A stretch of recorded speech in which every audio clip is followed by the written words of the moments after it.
Don't forget that your skin is your largest organ, and the sun can be your skin's worst enemy. Dermatologist-recommended Neutrogena products offer the ultimate protection for your skin. From makeup remover wipes to Hydro Boost Water Gel Facial Moisturizer, BJ's has your entire lineup of Neutrogena skincare products. And now through December 3rd, save $4 on any Neutrogena product at BJ's. Love your skin back and save now through December 3rd, only at BJ's. We all know a guy who only occasionally shaves for big occasions, and it's because that occasional shave really hurts. It's the time of year for big occasions, and yet there he is, suffering with that cheap drugstore razor. Let's help him out. Henson Shaving's line of razors, built with aerospace precision, deliver a smooth shave your dad, brother, and even son can enjoy, eventually. With replacement blades just 10 cents each, you'll buy it once, and they'll use it for life. How's that for the perfect gift? Celebrate with 100 free blades on your first purchase, and no subscription headaches. HensonShaving.com/holiday. Hello, and welcome to the No Fruit Podcast. Yeah, yeah. Hello, everyone. This is Maurice. And this is Kafa. We thank you for tuning in today. Please be sure to like, share, and subscribe. I hope you enjoyed today's episode. Hey. Hey. What's going on, y'all? What's going on? So, A yeah, lot. we're going to jump into this today. As you well know, we've been doing this political thing for the last couple of weeks. And we're getting very, very close to this election. Well, the election's already started because you placed your vote. Yeah, well, technically, I guess you're right. Yeah. It's about to end, right. I guess. But with the elections, where we are experiencing a lot of angst, curiosity, confusion, like we're having a plethora of feelings. But most importantly, for those of you who live in the greater Philadelphia metropolitan area, we've had a situation that we've been dealing with throughout the whole country, where a police officer killed a young man. And to be more specific, a Caucasian officer killing an African-American young man. So this is really important as we are talking about politics, and we're talking about church politics, and we're speaking about leadership. At this point in time, as I'm looking at the news, I'm looking at the possibilities that some of our religious leaders can have through this moment. Because one of the things that we have missed over the years and that we are lacking is the church and or religious organization being the center of the community. Mm-hmm. And I understand that, you only could do but so much. One person can't do everything. But I believe that this is an opportunity where the church takes a little more firm stance now in the sense of this looting and rioting and the protests / marches, things like that. I'm not saying some things don't have a place, but unfortunately, when you do that, you are hurting yourselves because you're doing it pretty much where you live. And I think this is where our religious leaders should step up a little bit more and just do a cry. Just, hey, don't do this. You're tearing up where you live. You're tearing up where your people work. You're tearing up where your people, go to school and get your hair done and things like that, where you want to get out so badly, but you keep tearing up the places that you were going. So I think that in this situation, our leaders and I don't know how, if I'm saying it loosely or, I'm not 100% sure as of today, but I think our leaders need to be more present. Mm-hmm. I think our pastors need to be a little more present now. And here's where I'm saying pastors. Go ahead, Kav. I just want to say that, there is a difference between, I think, the political scene and what's happening with the election and somewhat this incident that happened. I think within this incident, for those that want to Google it and see what's going on, you can. I don't want to call out names and all those things, but something happened in Philadelphia, as Marie said, and it was in the West Philadelphia area. And those who know us, we know that we both were born and raised in West Philadelphia. Yes. We still have family members who live Very in that much area. So. We still have friends who live in that area. Very much so. I mean, it's to the point where my family and friends who no longer are in this area that grew up with me have reached out to me this week because they're hearing about it on national news. So, perhaps you've heard about what's been going on, but they are two separate things, and it's two different types of unrest and unsettling within society, within our civilization, with it coming to the political scene and what's being brought up with those who are trying to go out and vote, and how they're being bullied and pushed away from voting. And then we have this other incident that happened Monday at 3:00 in the afternoon, broad daylight, where an individual was shot and killed in front of his family. So I think those are two different things. And then the fact, how do we as believers, how do we as church leaders, how do we as Maurice is saying, pastors, how do we confront this? How do we address this? How do we move past this in a positive way, in a biblical way, in a godly way? So when it comes to protesting and marching, people have done that. The churches did that. Our leadership in the past has done that. And at one particular time, it made sense. I was talking to my daughter this week about it because she had some classmates that lived very close to that area, and they discussed it in class. So overhearing that and her coming and talking to me about it for just some parental guidance, I kind of said, when things like this happen, you have many things that you can do in response. First of all, you want to pray about it because you don't know everything. And maybe God will reveal some things to you and maybe he won't. But with everyone who was going out and protesting, I kind of feel like Maurice does it. That's just temporary. It broadcasts your feelings for that moment, for that day, whatever coverage you may get on the news.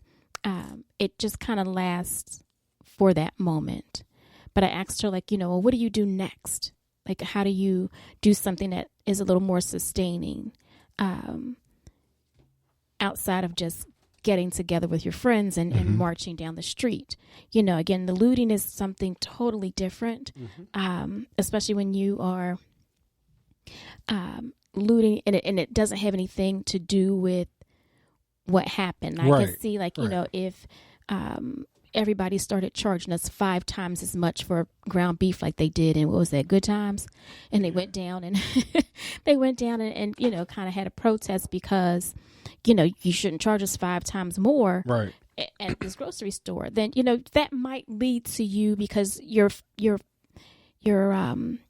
contention is with the store owner, and perhaps, whoever they're getting their meats from, that then they put that price on you of charging you 5 times as much as maybe someone outside of the city. So yeah, I would see a reason for you going and attacking that store owner for whatever might happen with that. I'm not condoning any violence, and I'm not condoning any criminal behavior such as looting or setting things on fire or anything like that. But, it could rise up into that. But again, that's because you have an issue with that store and that store owner. Now, when it comes to the type of violence that happened on Monday afternoon, you have an issue with the justice system. You have an issue with the way that our police in Philadelphia are not properly trained or armed to handle that type of situation. So I said to her, well, so just going out and doing a protest Monday night, Tuesday night, doesn't mean anything. So what if you protest, let's say, every Monday night? Does that make a better statement? Because it doesn't go away. It's not a one-time thing. And then I said to her that ultimately the reason that it became fatal is because they weren't armed with tasers. They weren't able to de-escalate the situation of dealing with someone with a mental illness who was having a flare-up or an outbreak or whatever that may have been. And if they were better equipped, then something else may have ended differently. I can't say. I don't know. Because they could have reached for one thing and then picked up another. We've had situations like that in the country where people were armed with tasers and guns, and they thought that they picked up the taser and shot, and it really was the gun. So, I can't say that, hey, this would have ended differently. Only God knows. But with all that, I said to her, ultimately you want to vote. And I think that's how we're tying all this back in together, that the only way that our police force will have the proper funding and get word that individuals want them to be armed with non-deadly ways of addressing situations, that your vote would count. You speaking up, you potentially, as a youngster, I was telling her that how do you and your peers become involved in this outside of voting? Do you run for office? Do you speak up in different forums? How do you take the knowledge that you're getting now while you're in college, all of the feelings that you have right now and the things that you're seeing, and how do you create change? And again, that's not going to be change instantly. And I was trying to share that with her that, I think that self-satisfaction of, hey, I'm going out to march and protest, that's right here, that's right now. But we need to think about long term, because it doesn't change it from happening next time. So here's the thing, Kaf, that I believe, as you're talking about the making a change with a store that's in the neighborhood, like you said, the ground beef scenario, right? Yes. Of being overcharged and things like that. Just even in a scenario of just us. I mean, like you said, we grew up in the inner city, which we did. But we decided that we didn't want our kids to have that experience. So we changed it up a little bit where we're in the suburbs, quote unquote. And just so you know, we moved out here before having kids and before having a family, so I don't know necessarily that I thought about it in that perspective. But well, for me, and let me just give a little history. And Kafa knows this, that my mom, when we were growing up, my mom had always put in my mind, hey, we're going to move outside the city. We're moving on up. And I don't want to say exactly where, because I don't want to get them no props and nothing like that. But, my mom kept, she was really, really pounding it in our heads. So when we had gotten married and we were looking at houses and things like that, that was one of the things that was in my mind, that, hey, if this is where we're going to be, and just so happened the house was purchased before we were married, but if this is where I'm going to be long term for the rest of my life, in reality, the house itself was only 3 blocks away from where my mom was talking about moving to.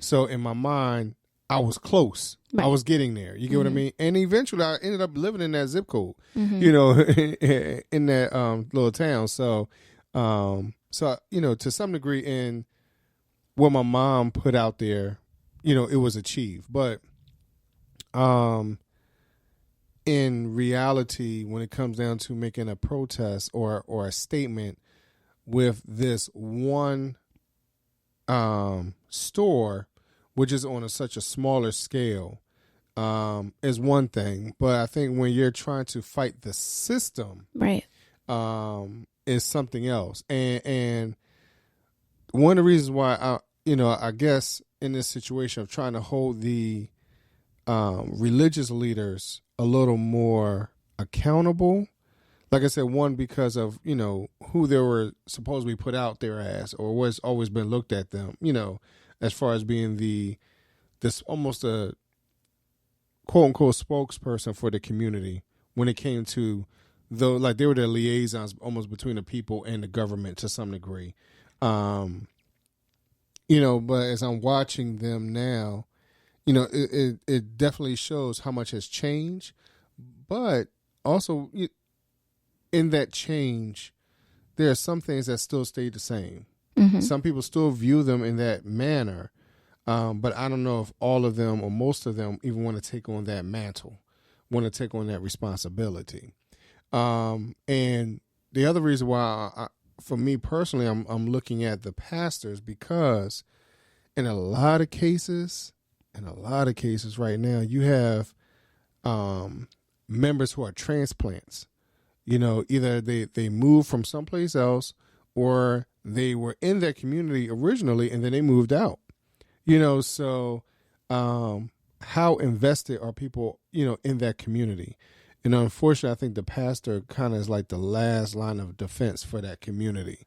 And I think, as I've watched so many pastors, with these marches and the last couple days shown on their Facebook and things like that, there are some that's out there. I'm not saying there's none out there. Mm-hmm. No, there's some out there. But it's funny to talk to others who think that even some of those that are actually out there are out there for the photo op. They're not out there for the right reasons. For the right reasons. So it's a lot of different things out there and a lot of vibes and feelings. It's just interesting that, and I understand that marching and protesting is not everybody's vibe. It's not everybody's flow. Again, for me, walking outside, blocks and blocks on end, I understand the purpose of it, but I do believe that there's actually work at the table that needs to be done. But you have to get to the table. And sometimes the walk, sometimes the walk can get you there, but then there's other times where it's like, hey, you need to find that person that's in the room to get you to, in. Because sometimes that walk shows that, people can be rebellious or unruly. And sometimes people that holds the power, they don't want to be associated with that. They don't want to hear that. Mm-hmm. I think, like you said, overall it's a systematic issue and it's a systematic changes that need to occur. And what's the best way to fight a system is perhaps with another system. So is that what I guess you're stating is perhaps if the system of the black churches, like where's the black clergy, where's that system or that organization, and how do they come together to address the needs, the wants, the issues within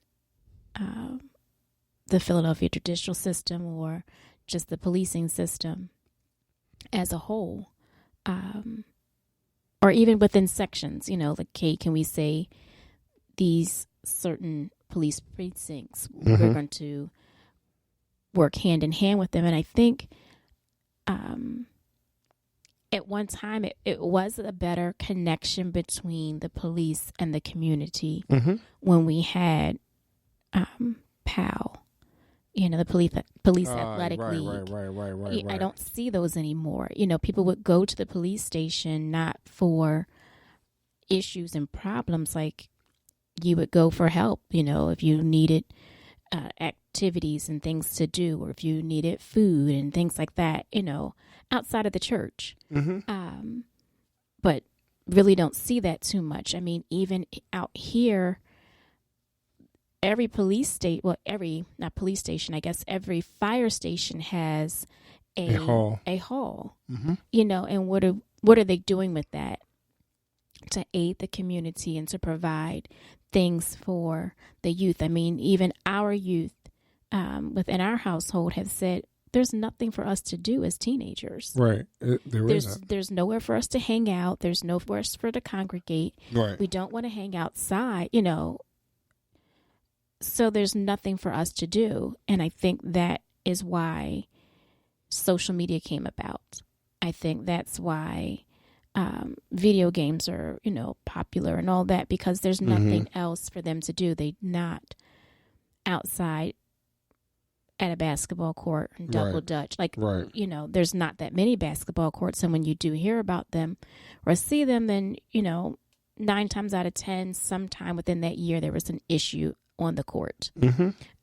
And it's not just a fist fight. Hey, we didn't like the way the game ended, or that was a rough house, play.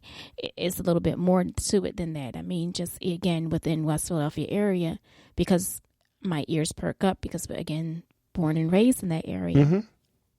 How many people were shot, within the last 5 years on a basketball court in West Philly? Right. I mean, hey, there's a whole TV show and song about, hey, West Philadelphia, born and raised. Right. On the playground is where I spent most of my days, so, and it goes on, and it talks about, hey, something popped up and they had to move out of the area because something jumped off at the basketball court. So, again, where are those leaders, church leaders, as well as if the police want to be leaders, then, they have to do that more than just within their uniform with a weapon in hand. Mm-hmm. So somehow, somewhere, I guess the two need to come together and make this work. So how do you make it work when, they keep screaming, defund the police? And again, I think my perception of what defunding the police means is do better budgeting with them. Again, there's no police athletic league. What types of programs are the police doing that will build better communities, will build better citizens? I know I don't hear a lot about in the city, but I mean, in the county, they have cadet programs. They do training so that people know what to do if you get stopped by the police. They're encouraging young people from the age of 14 to become police officers. And again, those cadet programs do that. A childhood friend of our son's, participated in one of those programs. So I think, but that has to be funded. Right. How do you fund that? And I think that's the thing. Like, how can you change the funding streams and where the funds go? I mean, our police out here drive nice brand new cars. Right. They have well-equipped cars with cameras two in the front or two in the back and one in the front, so there's a lot of things that they pay. I mean, and they're transparent. We can go right on their website and see how much they are paying for those things, but they're paying a whole lot. Mm-hmm. Now, within Philadelphia, I don't know what they're being paid and what equipment they have, but I don't see the cameras on their cars like I see in the county. Right. I don't see nicer cars, newer cars. I mean, Challengers and Chargers and, nice cars out in the Philadelphia area. I mean, recently they got some new things, but for the longest time they were like, they were still doing the old Crown Vics. Yeah, right. So just recently they came upon some newer things, but it's still not top notch. And, they have a hard, thing to do in reference to massively controlling that whole city. But again, I think if there were more programs where they did things hand in hand, that it might work a little bit better. I think, one of the things, I'm sorry, but, real quick, I hear you talking about the POW and things like that, which helps to build the, you hope that it would build camaraderie between law enforcement and the community. But also the, as you're looking at some of these other organizations, again, coming from the inner city to the suburbs, I mean, the programming overall is different. What's available to the kids is different. Right. Or has been different. Don't forget that your skin is your largest organ, and the sun can be your skin's worst enemy. Dermatologist recommended Neutrogena products offer the ultimate protection for your skin. From makeup remover wipes to Hydro Boost Water Gel Facial Moisturizer, BJ's has your entire lineup of Neutrogena skincare products. And now through December 3rd, save $4 on any Neutrogena product at BJ's. Love your skin back and save now through December 3rd, only at BJ's. We all know a guy who only occasionally shaves for big occasions, and it's because that occasional shave really hurts. It's the time of year for big occasions, and yet there he is, suffering with that cheap drugstore razor. Let's help him out. Henson Shaving's line of razors, built with aerospace precision, deliver a smooth shave your dad, brother, and even son can enjoy, eventually. With replacement blades just 10 cents each, you'll buy it once, and they'll use it for life. How's that for the perfect gift? Celebrate with 100 free blades on your first purchase, and no subscription headaches. HensonShaving.com/holiday. And the, and I don't want to say that, hey, they care about the kids more in the suburbs, because I would say that is a give or take thing. But it all depends on the teacher itself. But, there's a lot more that's been available to my children than when I listen to other people, where their kids are actually in, public school in the city of Philadelphia versus those that's in public school in the suburbs is a lot different. So, before we get to the, the real relationships between, just the cops, but even with, teachers and, I think overall it's just what's happening is really a byproduct of how those that have been suppressed and oppressed over years are finally getting to a point of just we're cracking to some degree. And unfortunately, our attention has been more on police brutality than it has been on anything else. And, I know that we as a people, and we're, for those of you who don't know yet, Kaf and I are African American. For our own people, we have to do a better thing of policing ourselves. We have to do a better job of even parenting our kids overall. And, through this pandemic, I'm hearing more and more parents who's getting more frustrated with teaching the kids and, hey, the kids will be taught by you and not by me and things like that. Well, it's just interesting because I remember being at home with my parent, my grandmother and my aunts and uncle or whatever, and them sitting me down at the table, making me do homework and do workbooks and things like that. So so for me to sit here and say, hey, like that should be all on the teacher, like I didn't grow up in that situation. So that part I don't understand. And then in a church, I'm sorry, real quick. And then in the church, I grew up in a situation where, and I'm pretty sure this is a lot of churches across the city of Philadelphia. There's a lot of teachers in those churches. So what are the teachers doing even in those churches?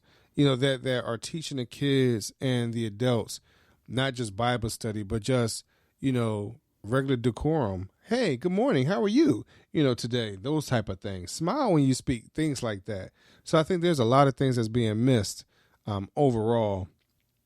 And in that, as I'm stating, some of that comes from our religious leaders to say, hey, we need to get a better grip on what we're doing with our community. So that's where I'm kind of going. I'm sorry, baby. What were you about to say? No, I was going to say, I think parents are commanded in some fashion and some method, and that we should train up our child in the way that he should go. Mm-hmm. It doesn't say the teacher should train them up. It Right. doesn't say that the pastor should train them up, So we have to have that understanding that God bless us with children and that we have a duty unto them to train them up.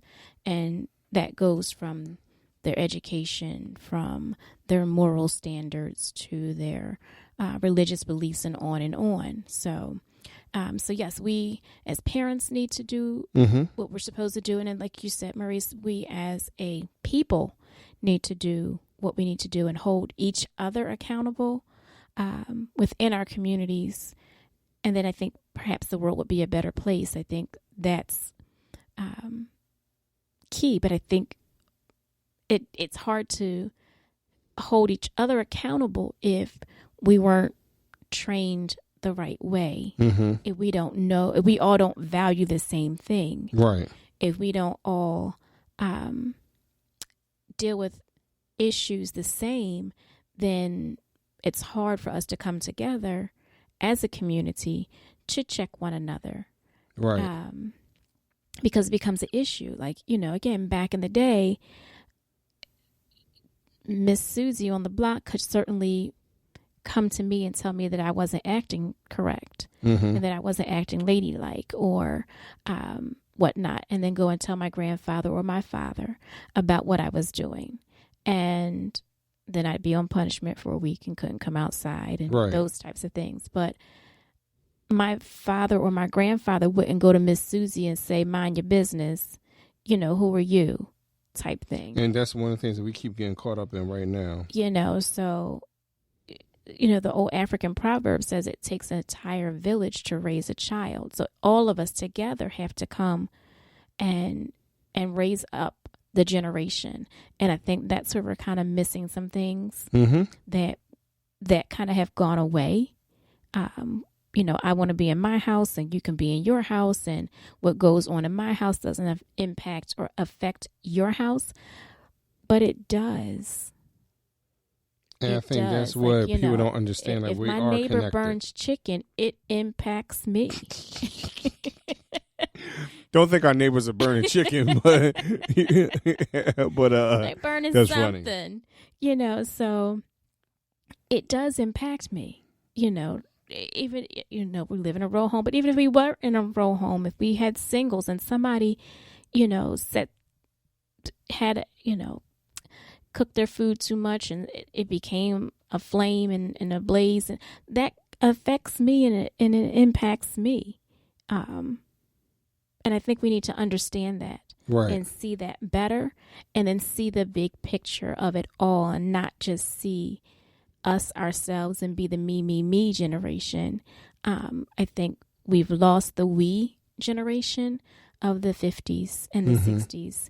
The 70s are gone, but we have to reach back a little bit and grab some of that to take with us. And I'm hoping that, many people thought, okay, well, what happened in 2001 in New York would have shifted us a little bit as we came together for a short period of time to rebuild. Right. And then there were some other things that had gone on where we kind of tore down some of those barriers of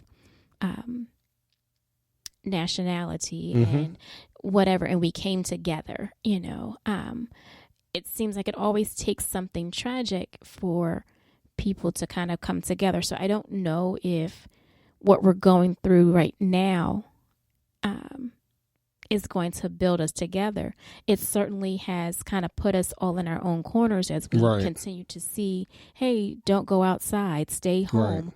Those stay home orders are coming out again. I saw some on Facebook, and social media. So, we keep being told to stay home. All through the news today, it was, oh, don't go spend time with your family members this holiday season. It's not going to be safe.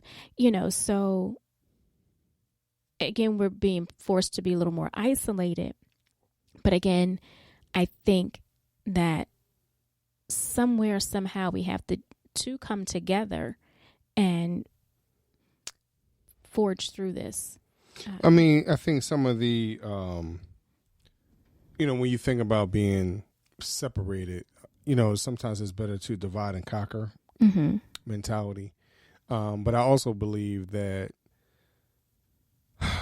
unfortunately, people are not taking heed to the parameters of just whatever's going on with COVID-19. Like, it still hasn't gone away. And I think we're so caught up in what everything else is going on, as they've been deeming many of these gatherings as super spreaders. And the super spreaders are not, it's not helping the situation either. And that's what I mean by, are we really listening to what's going on? Are we paying attention? Are we taking heed to what's going on? People are saying again, I keep seeing this on social media right now, like, these are the last days. And I spoke to someone about that, like, hey, what I spoke to a local pastor, like, hey, do you think these are the last days? He said, well, it's been the last days since Jesus left. Right. So it has, especially for those that have followed history like myself, like, I don't believe that these are the last days. I kind of agree with him that every day was the last day since Jesus left. So are we living each day to the fullest, to his glory and his honor, to magnify him? Are we, even I know we're going through this, social injustice piece, are we, seeking, because someone had put up on Facebook too that, hey, before we get through all that, like, are we praying first? What are we doing first before we go outside and start everything that's going on? So, so this is where, like I said, for me, and Kav, I understand where you're coming from, that, hey, it does come from the parents, and from our upbringing, but sometimes because at this point in time, the parents don't have the same type of respect, anymore. The kids are kind of. I don't think anyone has that level of respect from. Yeah, you're right. Anywhere around. The teachers are not respected. We hear stories, when students were in school, how they're fighting their teachers, physically fighting their teachers. Right. I don't think that, obviously, which happened recently, that our police are respected to that magnitude, where they're kind of revered at some point, looked at as heroes. I don't think that they have that as much. I don't think that doctors or lawyers have that. And most definitely right now, as we're, like you said, we're in this political system, that our president of the United States or our Senate or our local state reps, I don't think that they're looked at and revered as highly as they once were.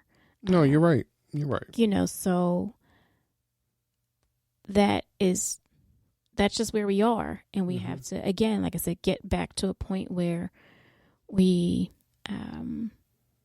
feel better about ourselves. I think that's key. Like you said, pray about it and focus on, like, hey, look in the mirror. Who are we? And right. Then we can, once we feel good about ourselves, then we can then entrust and feel better about all those around us. Yeah. And it's hard because some of them are not following God through it all. So, they're supposed to be a service provider. They're supposed to be, they take oaths, all of them under God. Right. Whether it's police, whether it's the... You make it, I'm sorry, real quick, but you said something about them taking oaths. I think that they got their right hand up and their left hand behind their back with their fingers crossed. Well, one hand's supposed to be up and one is on a Bible. I know. So, if even, all elected officials have to say an oath and make, some promises. Those who are medical providers have an oath and a promise. And so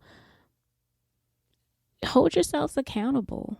I think that's basically what we're talking about today, is just hold one another accountable, hold your peers accountable, hold your family members accountable, call them out, You know, don't be ashamed and be afraid to say, whoa, that's not right. Right. You know, that doesn't sound right. Right. Right. You know, hey, what are you talking about? Like, check yourself. You know, back in the day, they say check yourself before you wreck yourself. Yeah, I know. I was in my head, but, you know, I didn't want to interrupt you. That's all right. You know, but, you know, old, I just want to, you know, say before we bounce out that this whole thing, like I said, you know, I know I'm calling out religious leaders, and that's partly because of, I guess that's just who I am. You're religious leader. But I'm noticing how through all of this, we are totally losing our spiritual connection. Well, I think it's because we don't know it anymore. I think we've been that removed from it. And I'll call out the ministers. How many of them are really Bible teaching ministers, or are they just telling us like, hey, things are going to get better, or, you know, telling us little stories about what's happening in the world, but that's not the Bible. Like, you know, I think that's the difference of just them knowing what God says and then them being able to give it to believers and people who come to their churches or listen to them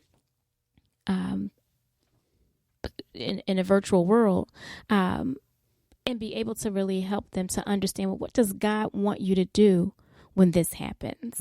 What does God say about your voting? What does God say about educating your kids? What does God say about mental health issues? What does God say about all of these things? And then how do we live it? Right, right. You know, I think those are the things that, you know, for myself, listening to sermons recently is not there. They're not providing that. Yeah. They're not providing that. Your music's great, but it's not even coming through the music anymore. Right, right. You know, right. So, you know, the war cry is a little bit different now, you know. So. You're right. You're right.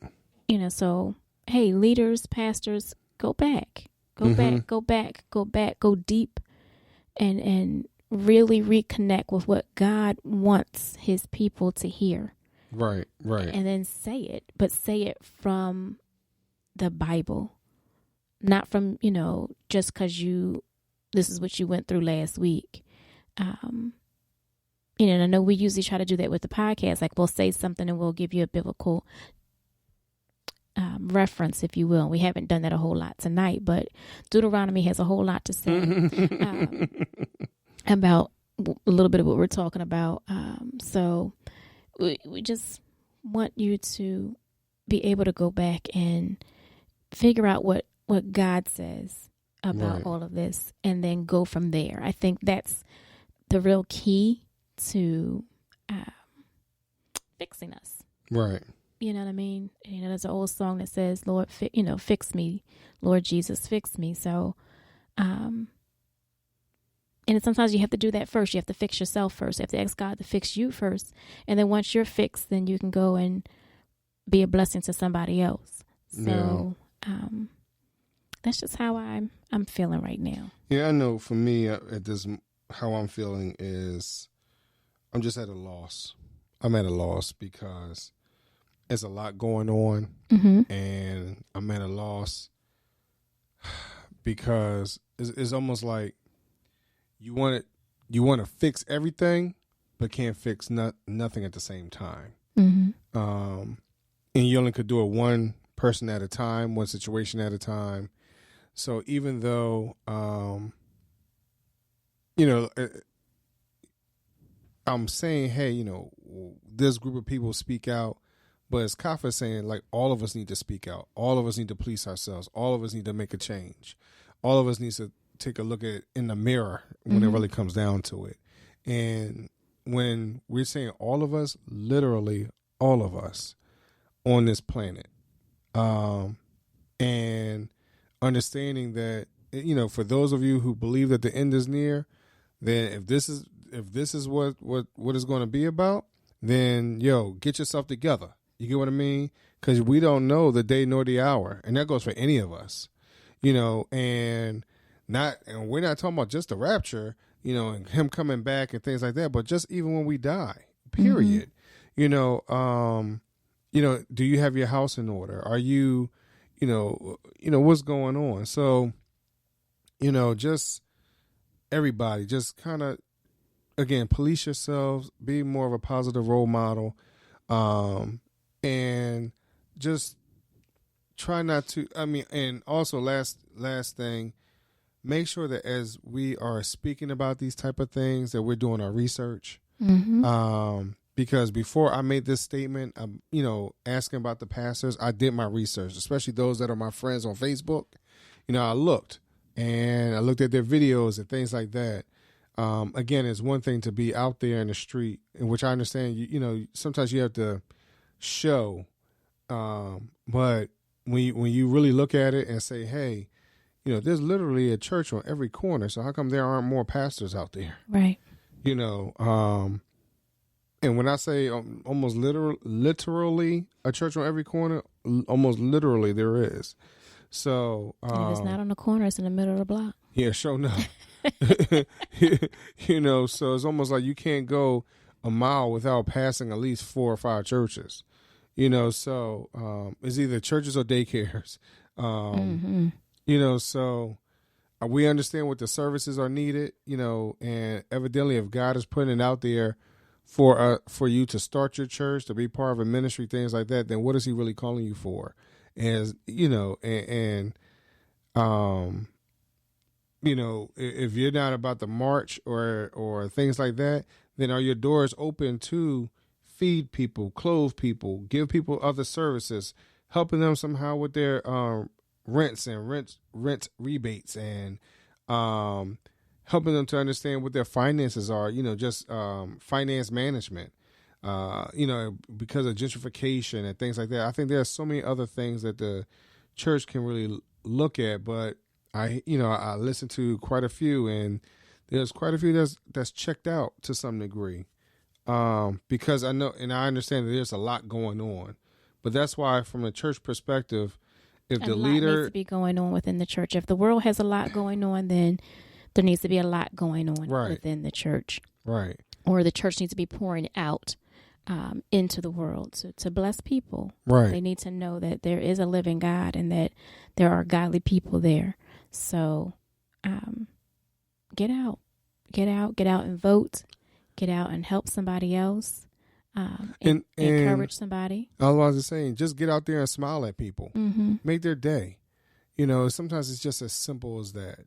And as this young man who lost his life, a couple of days ago, dealing with mental, illnesses, that stuff is real. Okay. And, again, let's support each other. We don't know his whole story, and we'll never know his whole story. So let's continue to pray for him, his family, the friends, the neighborhood, the community, and you go on from there. Okay, y'all? Yes. So each one teach one, pray for one another, love on one another. And this is your host, Maurice and Kafa. And Kaf, what do you want them to do? I want everyone who's listening, please, please, please, not only pray for one another, but when you get up off your knees, go get fit. Check us out on Facebook, because Maurice has been promoting Facebook the whole entire show. So check out Facebook, Instagram. Right. Don't forget Instagram. We're also on Twitter. So check us out. Send us a line. Like us. Share today's podcast. Share last week's. Share one from last year. It doesn't matter. Share, share, share. Now's the time to share. This is the season that we're now getting into with sharing and caring as we begin to reap what we have sown. And we go into the Thanksgiving and the Christmas giving season. So see this right here, you don't have to keep in the storehouse. Like you don't have to, gather this in and keep it forever. Like, no, you can gather this in and send it right back out. Send it right back out and let it bless somebody else. If this podcast has been a blessing to you, share it so that it can be a blessing to someone else. Right. If you have any questions, comments, any queries, send us a message. Maurice, what's her? I mean, you can hit us up on nofruitpodcast@gmail.com. But you can also comment on any of our podcast channels, being iHeartRadio, Spotify, YouTube, wherever you listen to us on. Just make sure you can leave a comment, you can share it, you can like it, you can hate it. It's up to you. That's fine. I'm okay with it. We're okay with it. All right, y'all. Thank you so much for listening today, and we hope that you continue to stay safe and be blessed. And we will talk to y'all later. Love you guys. Peace. Bye.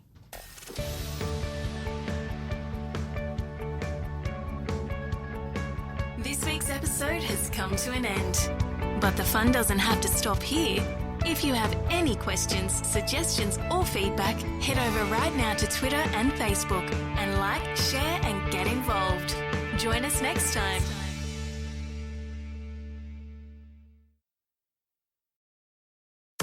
Don't forget that your skin is your largest organ, and the sun can be your skin's worst enemy.